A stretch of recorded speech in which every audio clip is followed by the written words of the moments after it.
Chains by Boss. Chains by Boss is now the official sponsor of the Cowboy Up podcast. If you need your custom cowboy chains, you go to Chains by Boss. You can find them on any of your social media. You can find them on TikTok, Chains by Boss on TikTok. You can find them also on Instagram, Chains by Boss, and you can also find them on Facebook. Chains by Boss will deliver the hottest new cowboy chains for you, and we recognize them as our official Cowboy Podcast sponsor. Thanks. And the Cowboy Up podcast would love to welcome Voscaro's Gang as our official sponsor of the Cowboy Up podcast.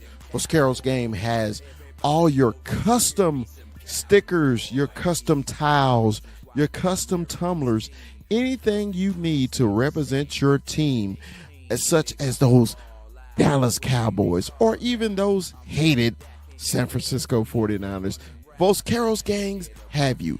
You can find them on all social media, especially Instagram and TikTok. The Cowboy Up podcast welcomes Voscaro's Game as our official sponsor of the show.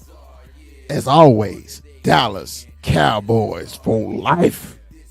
Peace.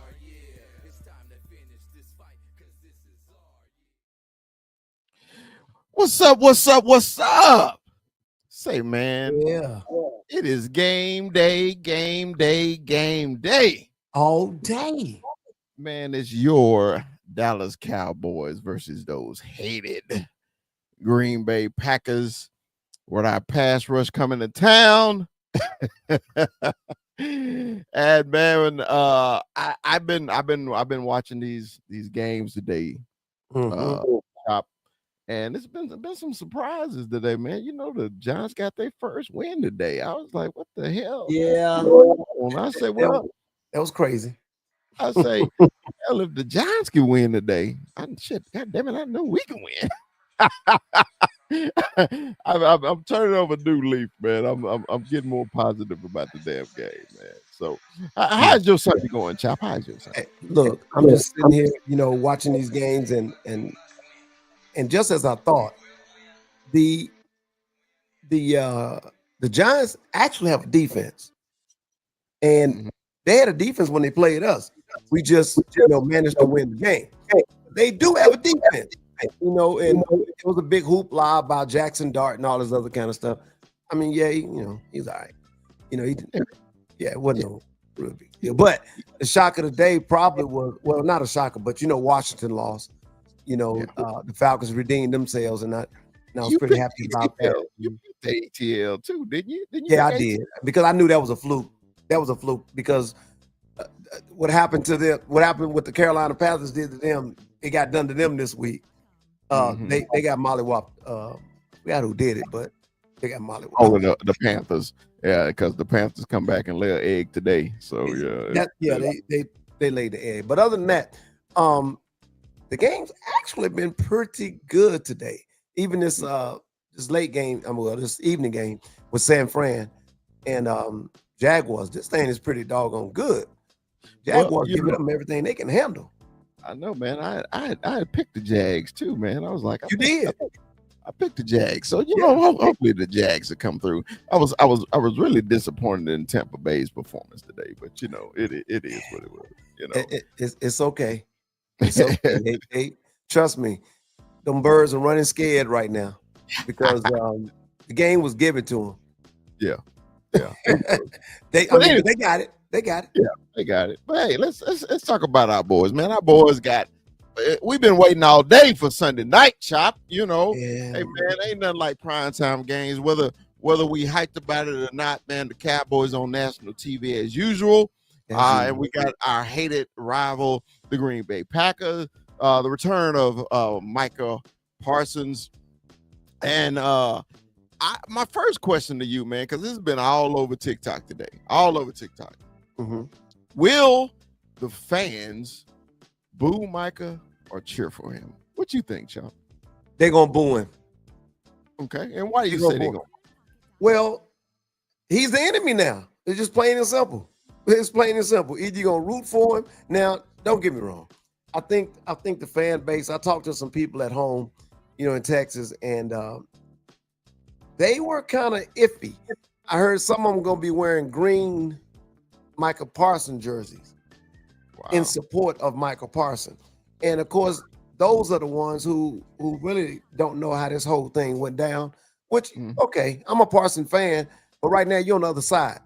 I can't do it.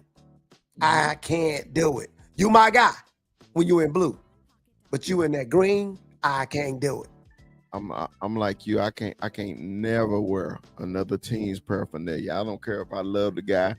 You know me, I'm a big Michigan fan. I cheer for all my Michigan players, but Yes, I sir. never wear their paraphernalia unless they got the star on. At least I can love somebody.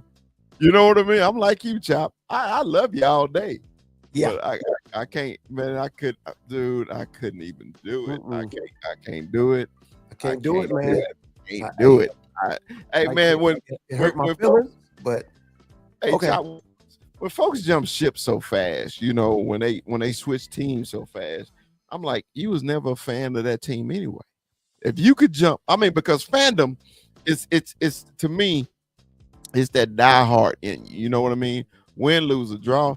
Chop, I don't know about you, but I was in that hot ass Texas Stadium when they was 1-15.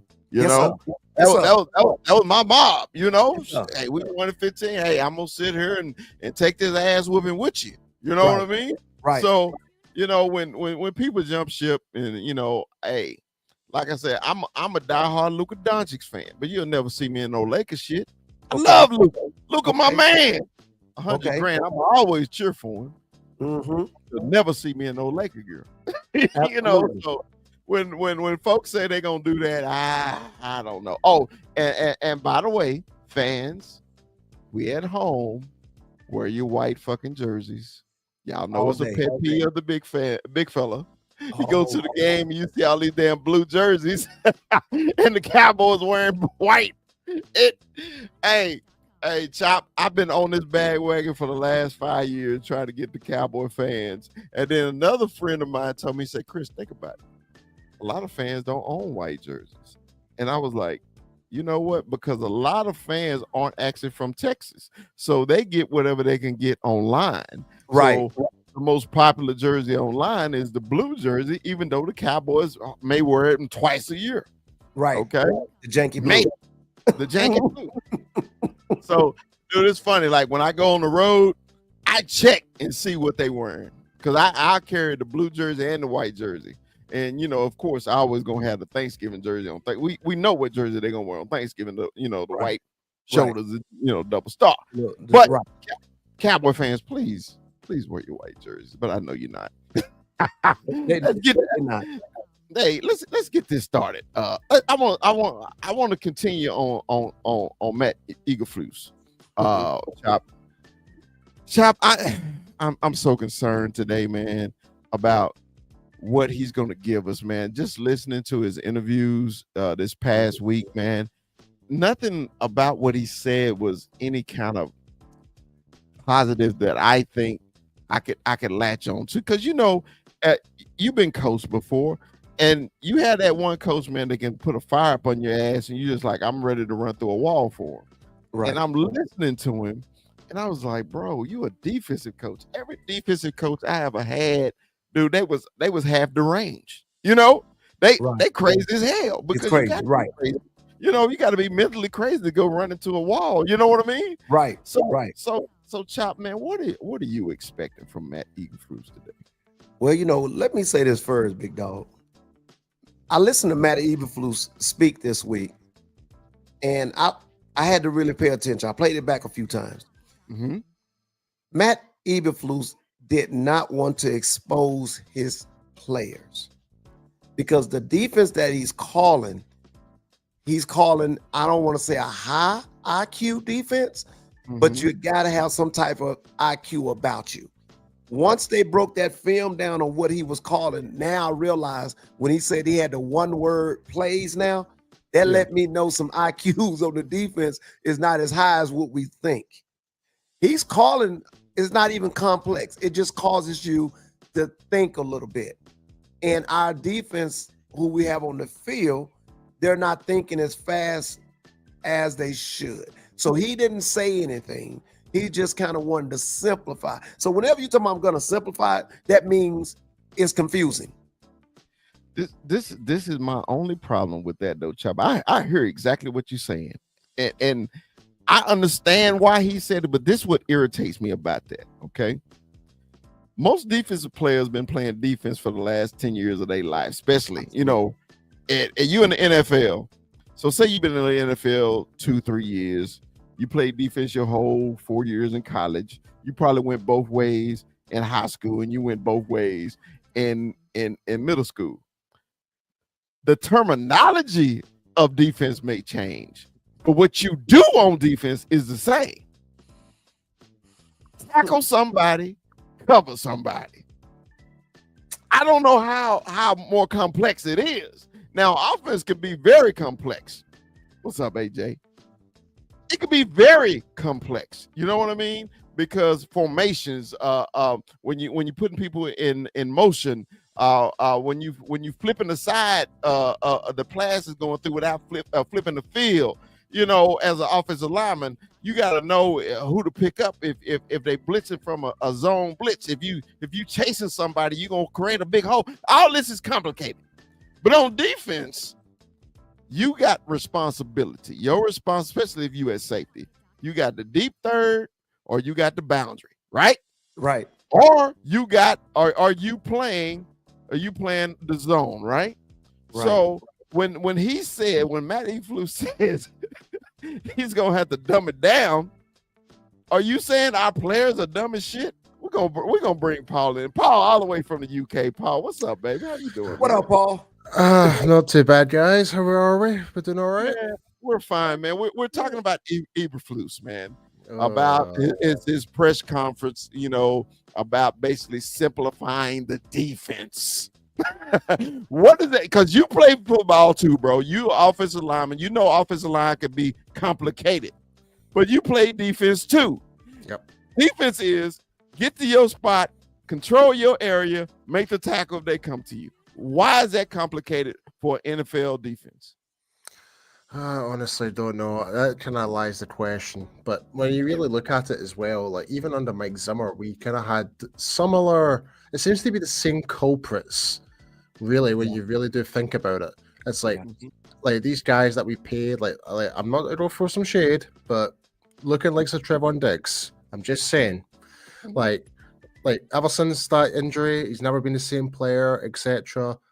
Like you just don't know what, you know what I mean? Like it's just like seems to be really struggling to get under the scheme or under the philosophy of what defensive coordinator is actually happening here. So I think Eberflus is trying to do the right thing. Like I know that, but it doesn't give him the excuse though for what he did in the Chicago game, where you're 3rd and 2 and your cornerbacks are 15 yards deep.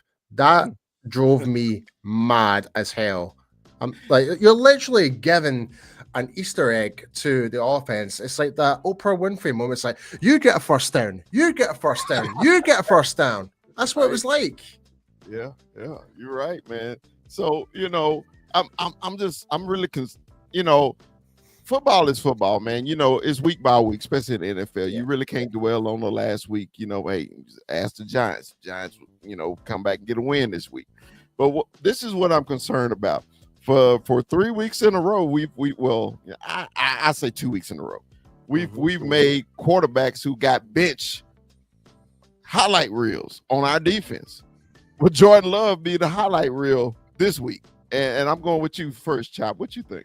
No, I don't think so. I think one of the main guys was going to be back today. We didn't really view him as a main guy because he just got paid. But DeRon Bland changes a lot of the ways that they play. What we thought was, as long as we had Diggs on the field, which we see now that something is really off with Diggs, because he normally could shut down one side of it a little bit, but they've been picking on Diggs. Now you bring DeRon Bland back, and now you can swing that safety over to help Elam. And I wouldn't get rid of Reddy Stewart. Reddy Stewart needs to play. I would put Reddy Stewart on that outside, or put DaRon Bland on the outside and keep Reddy Stewart on the inside. But now that you have DaRon Bland playing, I think he can call this game a little different. We're going to see something different today. I can almost assure you. But I think Diggs is not clearly where he wants to be, but he's out there trying to be a soldier, and I give him that. But I don't think he trusts his abilities right now. Mm-hmm. There was a time they wouldn't even throw over that side. Right. That's a good point, Chop. You know, like not trusting his own self. It was the same with Michael Gallup after his injury. Remember, like he didn't trust himself and just didn't trust it. Yep. Yeah, man, because and you brought up a name, man, who I'm really becoming a fan of really quick. Reddy Stewart. Yes, you know, he's showing heart out there. You know, you seeing the hustle out of the kid, right? You know, yes. Hey, when you ain't got no big contract, and man, you got signed off of waiver wires and stuff, man. You got a lot of things to prove, right? So, kid is that they actually put him on the field and actually let him play. So I'm really happy of what I'm seeing out of Reddy. But like I said, he's still a young kid, and he still needs to learn the system too. But I see splash plays out of him. So I'm happy about that. Go ahead, Paul. I'll do you one better. If there's also Reddy Stewart, like I'm liking what I'm seeing so far, but even though we only got a small sample with a battered quarterback thrown to the guy with Spanford and Ryan Fournette, I would like to see them be more involved because they have that same principle what Reddy Stewart has, is that fire. They want to prove their point. So I would love to see more of that. Okay. Absolutely. And you know what? Spanford got a lot of play last week. He didn't get the ball, but you saw him on the field. You know, you can't mistake that big body he got. So, when you saw him out there, I was like, okay, they let the kid play. Okay. He was helping out Steele. He was helping Steele. That's and wrong there too, but go ahead. Man, you brought up my next point. I like how we just flow like that. I was, me and Paul offensive lineman. Okay. So, Micah, we all know Micah's in town. We know it.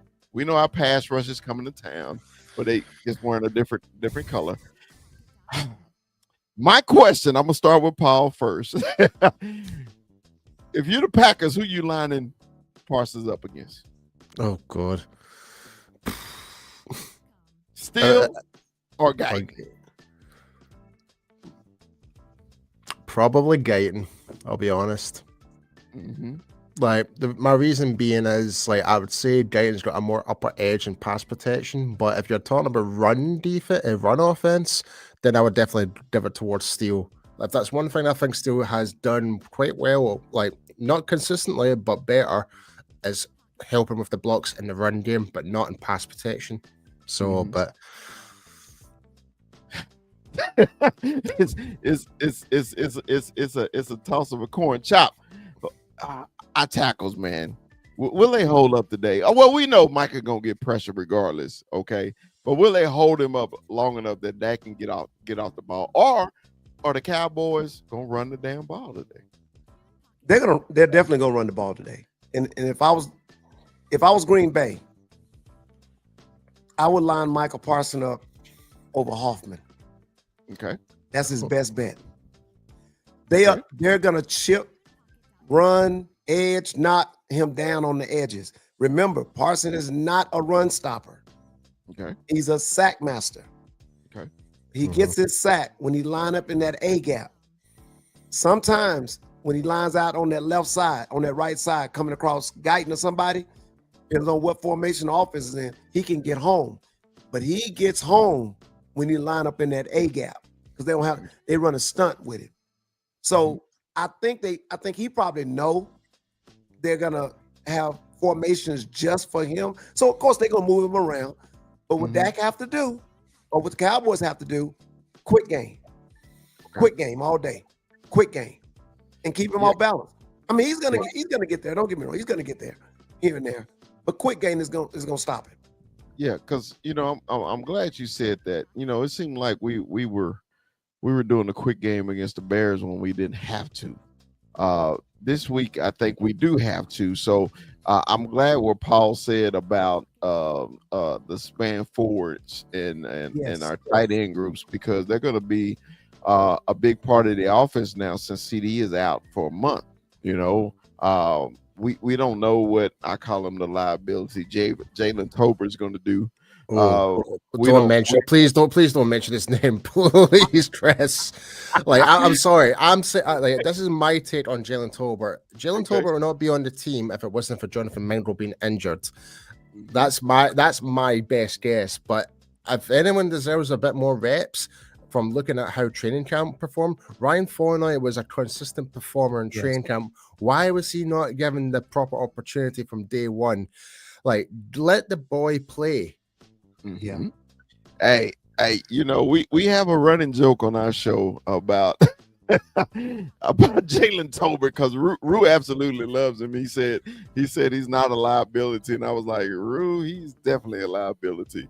You know, it was a couple times in that New York game he could have cost us the game, but you know, I you know, and this is what it was thrown in my face about Jalen Tolbert. They said, who led the team at wide receiver in touchdowns last year? I said Jalen Tolbert, and I said only one I remember was the Pittsburgh win. Right. That's the only one I remembered. Right. I said after that, okay, well, you know, we was having a horrible season. So, you know, if he was catching them, it was at the end of the game where we're already losing, you know. I just, okay, put it like this. I'm not as down on him as you are, Paul. I'm not. I mean, I'm rooting for him. I'm rooting for Tolbert to prove me on. I'm always about eating humble pie, but Tolbert really needs to step up. It really needs to. Yeah. So my question to Chop, this is how I see Tolbert, man. Every time I see him, it seems like when he running his pattern, he's really lazy with it. What do you see, Chop? Because I value your opinion, because you watch a lot of film. So what do you see when you watch Tolbert? I'm just gonna be honest with you. Jalen Tolbert is serviceable, and that's it. He doesn't scare nobody. He doesn't draw no double team. He doesn't scare you with speed. He doesn't scare you with catch radius, but he will be in the right place where he's supposed to be. That's it. He doesn't make a defense go, wait, Jalen Tolbert's over there. So I can't say he just totally, trash, because he's not. He's an NFL player, but he's also one of Dak's favorite targets. He's a good guy. They like him.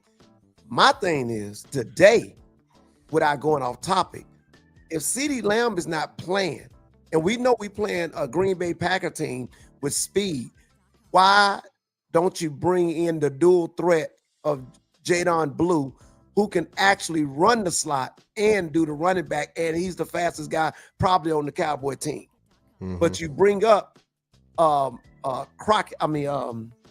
16. Cropper. You bring up Cropper. Oh yeah, Cropper. Okay. And he has speed, but look, if you want to threaten somebody, threaten him with somebody that can threaten your team. He doesn't threaten nobody. Yeah. I mean, he's fast, but he doesn't. And I'm sure they're gonna use him on special team. But CeeDee Lamb don't play special. You need somebody on offense to take some of that heat away from GP today, straight up. So who's gonna step up for CD, man? Which one of the three backups on offense, man? Paul, I'm gonna start with you, man. Who you think should step up and get the majority of the catches other than Pickens? It'll be either Turpin or Ryan Flournoy. That's that's what I would love to see, but I think it will be Turpin. Okay, Chop. Same thing. I think Ryan Flournoy and Turpin. I don't see Jalen Tolbert doing it. I just see him being serviceable as usual. Yeah, agreed. Serviceable. Jesus. And see that, and that's what irritates me about him, man. This man was a number 2 at one point. Now he's the number 3. Now he's back to number 2. Okay. And when you say serviceable, to me, that's a number 4, number 5 receiver, that plays special teams. Oh, yeah, we may need him on 3rd down or 2, but this guy is serviceable. That's a hell of a title, on your other receiver. It's not bad. It's just, there's nothing he's done on that field to make me go, whoa. Don't let him get loose. Or, oh my God, hey, he's singled out on this guy. He catches the ball, but that's about it. We need no wow factor. There's no wow factor. There you go. There's no wow factor. And I don't want to talk down on him because, like I say, he's an NFL player. But there are some players that plays that position that I would be scared of. Ryan Flory is one of them. This guy can play. If you really give him the opportunity, this guy can play. Turpin can play from that slot position. He would be the next guy. No. He wouldn't be no number 2 or 3. Go ahead, Paul. You were finna say something. I was going to say something about Tolbert. Like, when was he drafted? In the third round? Like, third round, wasn't it? Yep. So was it third? Was it that early? It was a third round because there was the debate. Oh, we picked Sam Williams too late instead of Tolbert, but we actually ended up doing those 2 picks the other way around. Right. But my thing is like when you look at the history of what Cowboys have done with third round wide receivers, like you've had like a Michael Gallup who ended up being really good, and I'm sure there's a few others, but Tolbert hasn't really kind of excelled himself up to that point where he should be challenged to be that number 2. He hasn't like that place was there for him to lose. Like it was all there for him to like maintain and trying to hold himself accountable to retain that number 2 wide receiver spot, or 1A, 1B, and 2, whatever you want to call it, with Pickens and Lamb. But the thing is, like all these other guys in this roster, even Marina Cropper, like they all proved more that they did during OTAs and training camp, etc. Like you're not hearing all the standouts from training camp saying, "Oh, did you see that play from Jalen Tolbert?" No, we actually heard Sam Williams catching a pick 6 because of Jalen Tolbert. That was the thing. I remember that.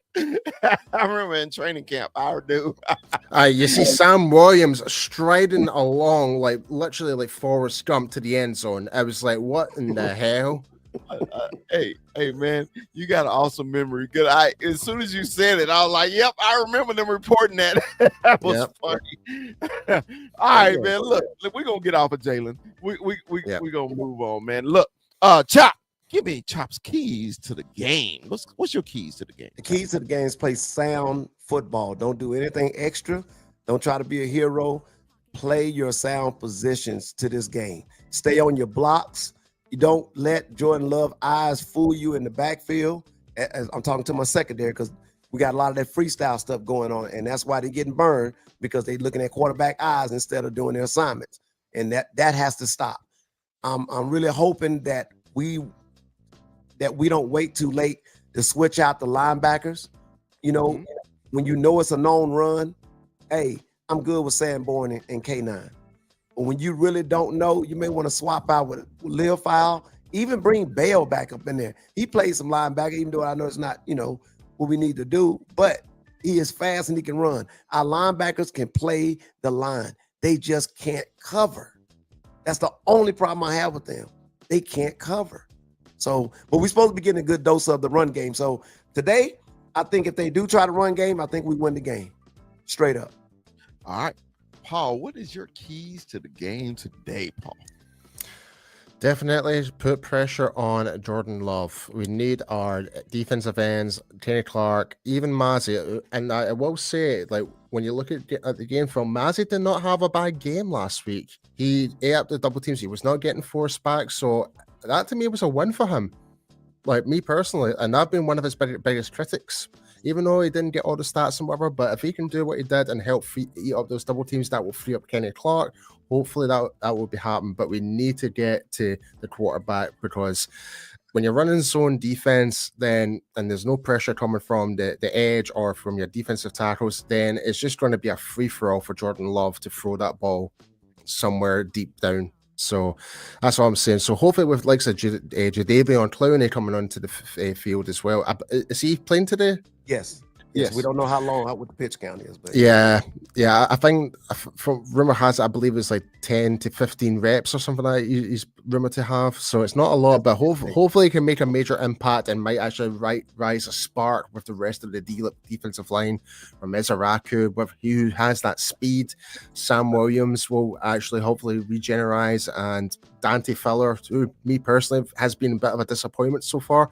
Hopefully he can get back to that same way he was last year when he was at Washington and the year before when he was back at Dallas. Yeah, man, this is my key to the game. We already know about the offense. Well, I mean the defense, what their deficiencies is. My key is the offense today. We can't have a lot of 3 and outs. Okay, we need more ball control today. Okay, you know how the Cowboys, was it you, Chop, or was it Mikey last week said that the Cowboys was averaging 7.8 yards a carry against the Bears, and they started throwing the ball. If we're having 7.8 yards a carry today, and we stop running, we're going to lose the game. absolutely. So I'll tell you why we lost that game. I'll tell you why we lost that game because the Bears. It's because the Bears ate the clock in that game, so it forced us to actually move away from the run game and actually be more desperate to throw the ball, and it played into the Bears' hands, unfortunately. But run the ball. Run the ball is hard. Like if we're averaging 7.8 yards a carry, I mean, in theory, we should be winning this game, really. Right. Yeah, because my whole thing is we can't go 3 and out, and we can't have these short possessions where the defense is on the field the whole day. Because if the defense is on the field a lot today, 42 points easy for the Pack. Okay, so when I mean by keep pace, when the Cowboys get the ball, they need to score, and I ain't talking about 3 points. We need to score. We need to put the ball in the damn end zone, man. Normally when we play the Packers, I'm really excited. But man, they brought up a stat to me. I heard this week, and I didn't realize this. Whenever we play the Packs, the Green Bay Packers, it goes by decades. So the last 10 years or 10 times we played the Pack, we are 1-9. Yep. When we played the Pack 10 years before then, we were 9-1. That's crazy, ain't it? And then before then, we were 1-9 again, and before then, we were 9-1 again. So we're in the middle of the 1-9 space. So it is time now. It is time to flip it. Okay. So when I heard that stat, and I started going back, right? So I was like, well, did we win this game? I was like, no, we lost in the playoffs. Yep. Oh, Dez catch. Oh, fuck, we lost that game. Yep. Oh, and then it was one of the Thanksgiving games. I'm like, damn, we lost that game too. And you didn't really get to thinking about it, right? Right. So right now, the Pack got our number. You know how we got the Giants number, right? Right. The Pack got our number. And like my boy Sneaky, he always say, we're going to get y'all. Eventually, we're going to get you. So I think it's time. I picked the Pack to win. But when I heard that stat, I said, man, we just can't keep getting our ass whipped. We can't do it. Yeah, I keep saying this, Chris. Any given Sunday. I mean, take the Browns last week. Who would have thought? Who would have thought that would have happened? None of us. You're so right. None man. of us. I wouldn't have thought that the Pack would have been held to what was it, 10 or 13 points they were held to. Last week.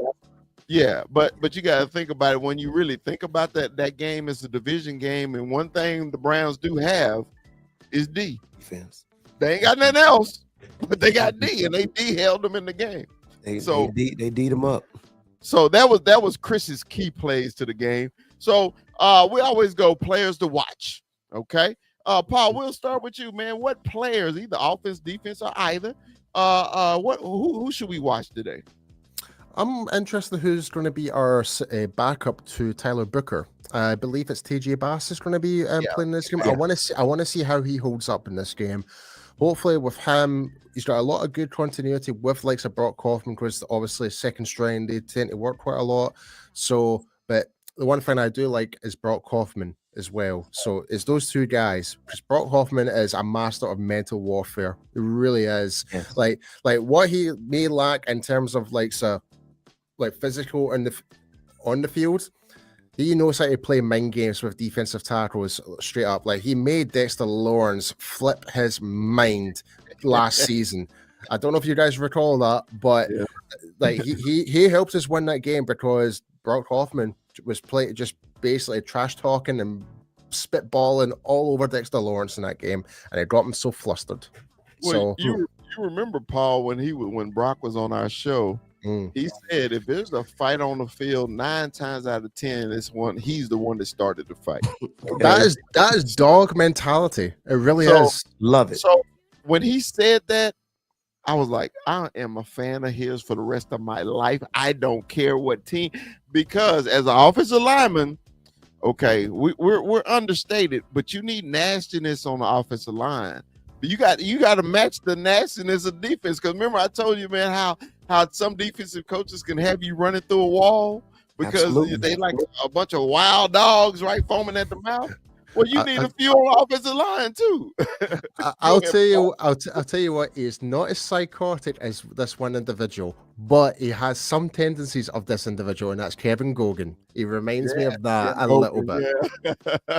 Yeah. So, Top, before you go, I do want to say this, man. Last year, when TJ Bass and Brock Hoffman did start together, that's when the running game really got the clicking.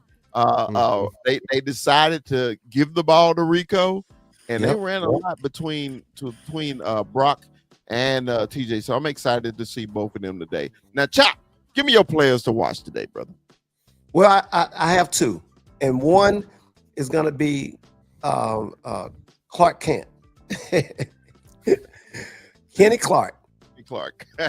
Now, he downplaying the whole situation, but if you really think about it and just really think about this, the man said he just got done practicing on the Green Bay practice when they had practice that day. He go home, take his daughter to get ice cream.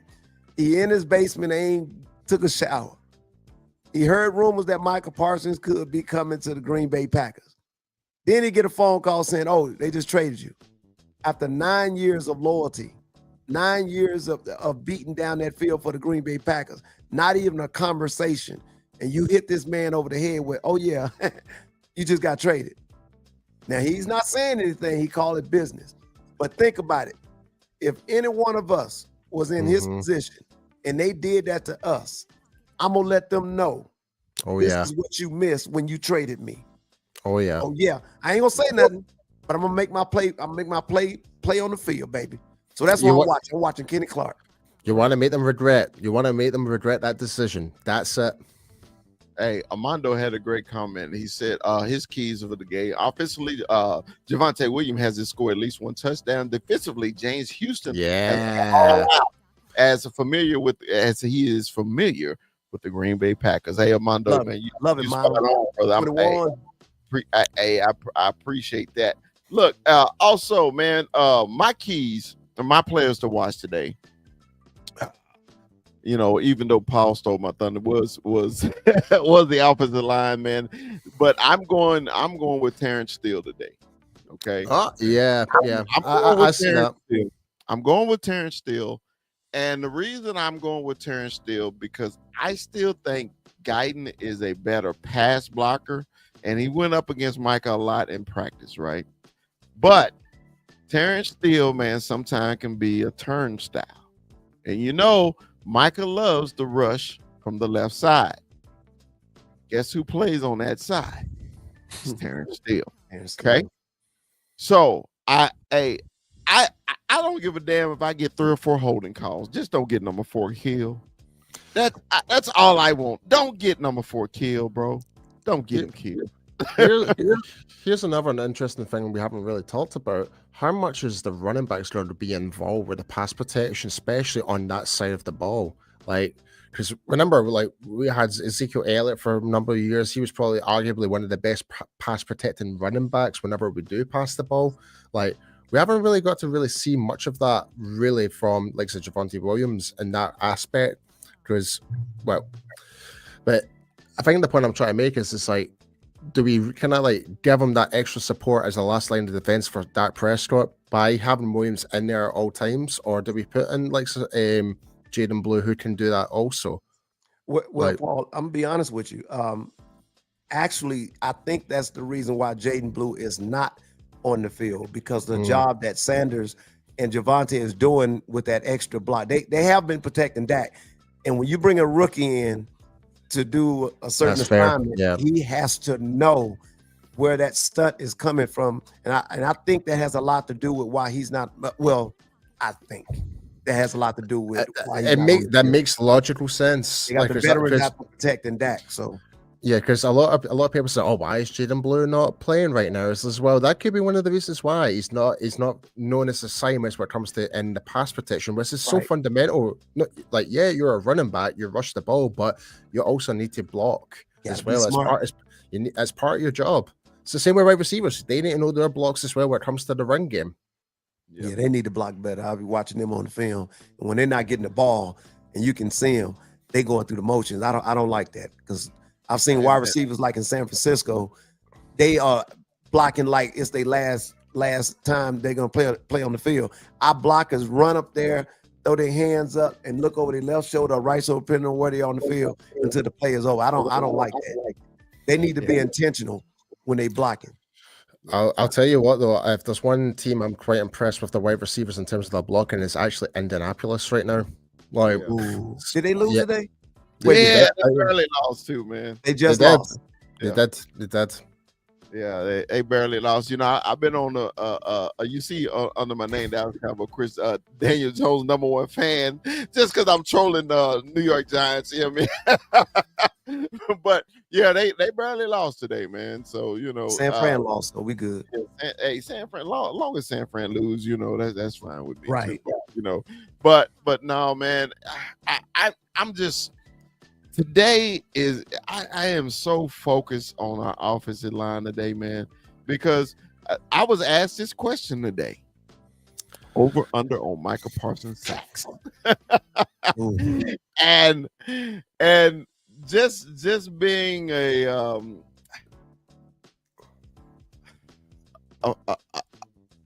what's the word I'm looking for? Just knowing our offense and our coaching staff. I said smash the over. They said at 1.5. I say I'm thinking 3. Okay. I'm asking y'all just because of Terrence Steele, man. I am not a fan. Chop, what you think, man? Over. I think Michael Parsons might become a decoy. Rashad Gary is probably going to be that dude. Okay. I give that to Rashad Gary. I think Michael Parsons going to be a distraction, and Rashad Gary probably going to have a game. All right. You took the words out of my mouth there, Chop. Took it right out there, because I genuinely think like Parsons is there. I think he will create pressures, etc. You might get a sack, 1 or 2. Like, what was the over under 1.5? 5. Yep. It's definitely doable. But I think I'd be more concerned with like you mentioned, like Rashad Gary, etc. Like that rest of that defense, like I'd be more concerned about those guys also, because they're all they're all good. They're all good. and it's funny. I know Kuiper's real name is Armando, and he said this is what he said. By the way, this is Kuiper. And I started laughing 21. Right? I started laughing to it. Hey, I remember my show, and I was like, I forgot his last name. I was like, I know his real name is Armando. Sorry, my bad, Kuiper. My bad. He needs to change his name to Kuiper AZ, like like we call him. Shit, we gave him that name. So, all right, look, we got a few more things, man. We did talk about this running the ball. Will they run? We did. We talked about that. We talked about this. Okay. So my last question for the day, because we normally go 30, but we're going over because the game. We still got another 35 minutes. So yeah, we're doing good. let's do my last subject, man. My last subject is our head coach. Okay.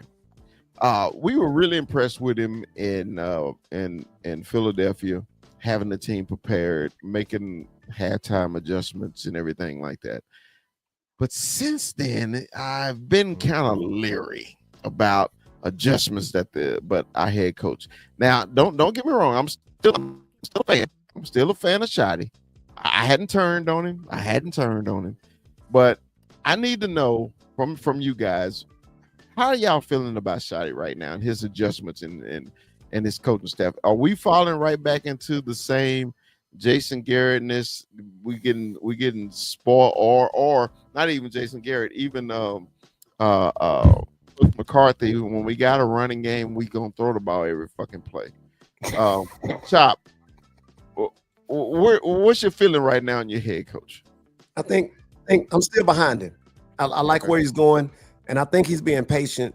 For the simple fact that this is our fourth game, so he's not gonna just overreact right now because there's a lot of football left, and he has to see certain things develop or transpire to see what works and won't work. Now, we don't have a whole season to do it, but I think he has an idea. I think he's a coach that still hold these guys accountable, and he's giving every player and every coach every chance to be success or fail.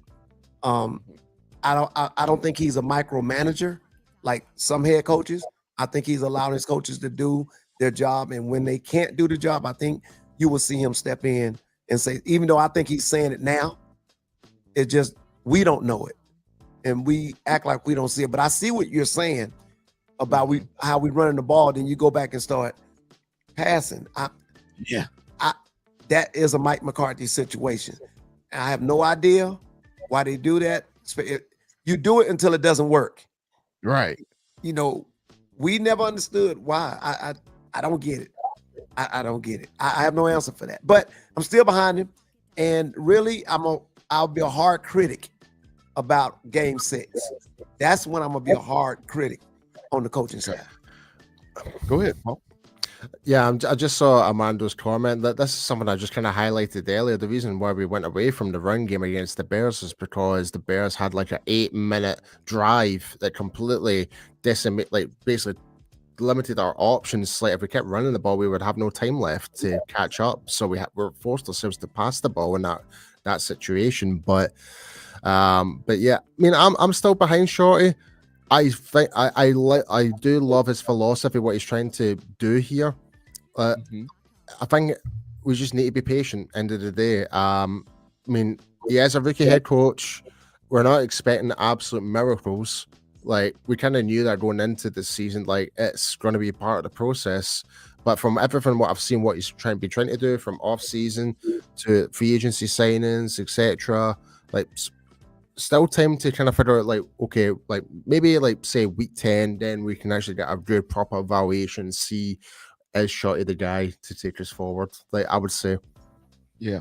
The only reason I asked this, man, because I have a philosophy about NFL teams. You can judge them after week 4, right? But the reason I'm concerned now is because the second half of our schedule, how it looks. Right? Yeah, we can't just let games slip away.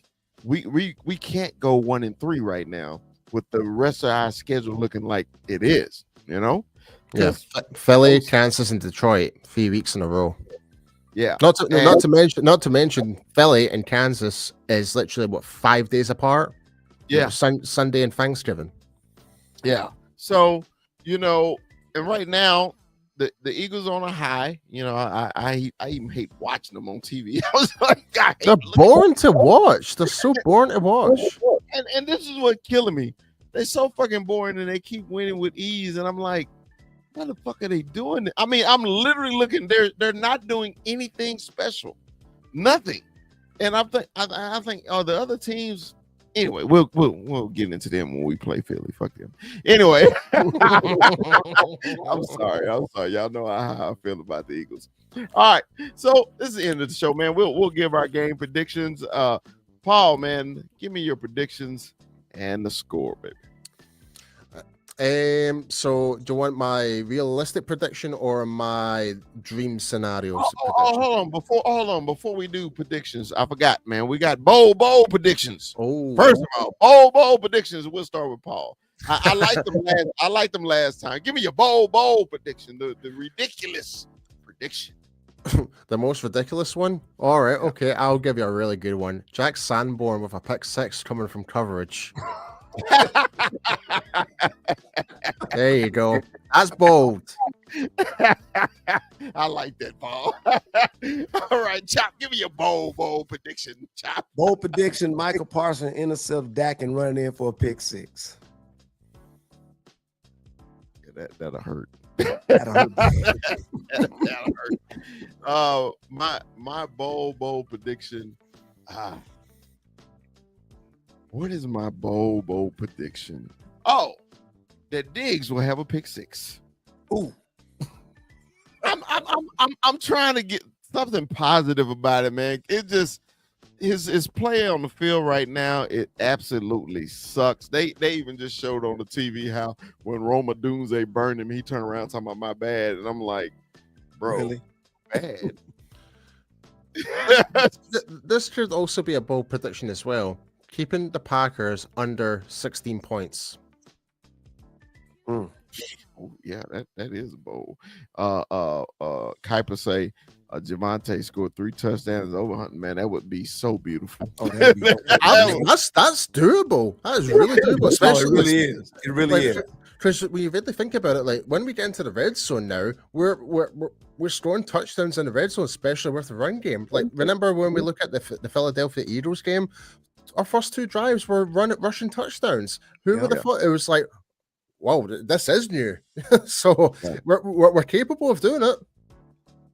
We are. All right. So give me your prediction of the game and the score, Paul.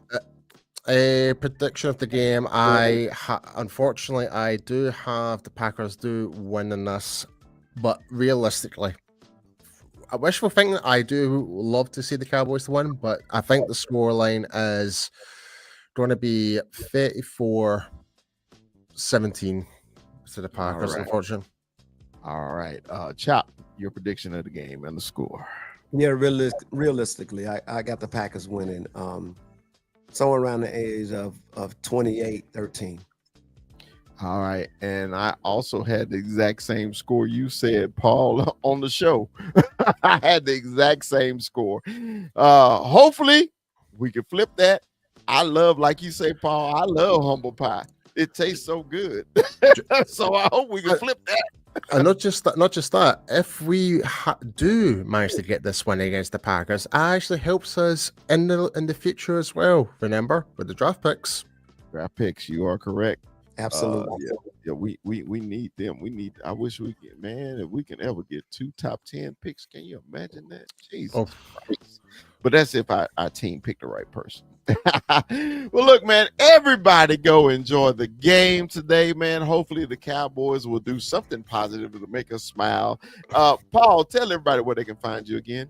You can find me at IMPStuartX on Instagram and check us out at The World's Team. It's not just America's team, it is the world's team. That is right. Chop, give everybody your information where they can find you, Chop. Yo, it's Chop, aka Mr. Point Man. Y'all can find me on that TikTok. What's your point? The Point Man. You can find me on IG, Chop, aka The Point Man. Or you can hit me on YouTube. What's your point? I feel you, man. Hey, man, like the big fella always says, Dallas Cowboys for life. We'll see y'all next time.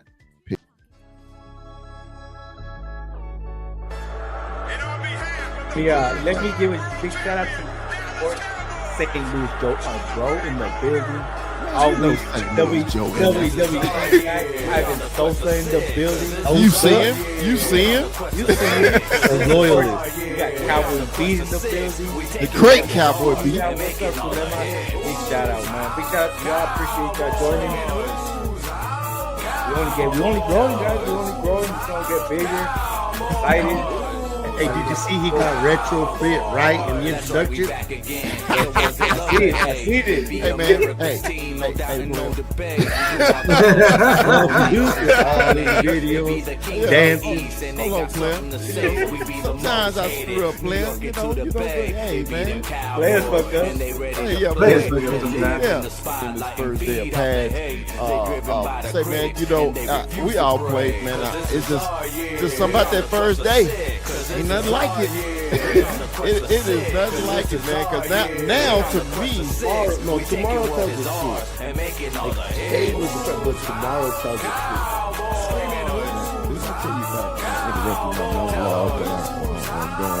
I'm sick of this shit, man.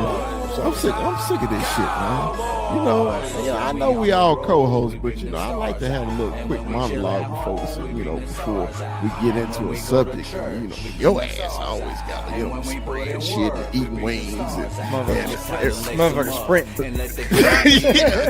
calm down. I haven't sprinted in 5 years. Calm down, Mike. Sprinting in 5 years. Calm down, Mike. What you sprinting right now? Yeah, we got a long show. We can go as long as you want to, man. So 21, what you got for Brock today, man? Pleasure to meet you, Brock. I appreciate the love on TikTok, man. Shout out to Brock, man. Welcome to the show. Hey, I got the hard hitting questions, so I got the controversial. You to come out with that Waterburger in and out one, right? We kind of keep it light, but big fella, I gotta hit him with Walter Cronkite stuff here. Okay. Drake or Kendrick?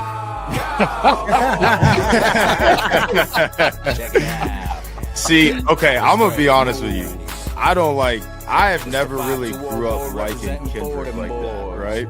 I've always been a big Drake fan, so I'm gonna say Drake, but not like us. Like I was telling Terrence the other day, because Terrence is a huge Kendrick fan. I was like, not like us has me feel like a certain way, because I'm like sitting there like vibing in that song, but it's like this is Drake, and I'm a Drake fan over Kendrick any day. So that's not the only Kendrick song I like. Yeah. And remember, like, subscribe. Don't forget to like. Don't forget to like. If you love us, tell your friends about us. Like.